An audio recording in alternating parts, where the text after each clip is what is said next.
hello सांग मैंने जय जगन्नाथ देखो मुझे आपण मिक्स सब्जी रेसिपी लेके आसी देखु आम कड़े तेल पकेगा पियाज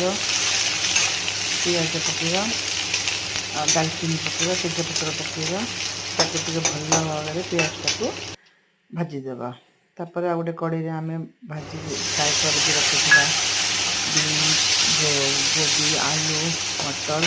ताको भलसे आम फ्राए करके रखीदा तापर आम बाटी रखीदा पियाज रसुण अदा टमाटर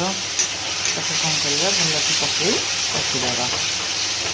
मसला भल कि होगले आम जो भाजिकी रखीदा कोबी गाजर मूला ताको आम तादेहरे मसला भितर पकईदे मसलाटे कोबीटा को भल कि टिके आम फ्राए करके फ्राए कर सारा सब धवा आम कष्ट को फ्राए करदे जो परिवा आमर सब भजा होगा भजा हो सारापर पानी देकिनी आपण घोड़े देवे 5 मिनट से आसला बेलू आप कौन करेंगे ना से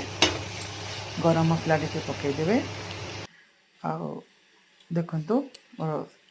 तरकारीटा कषि आसला तादेह आप कौन करेंगे टिके क्षीर पकईदे क्षीर पकड़ा कौन हो ना आपणकर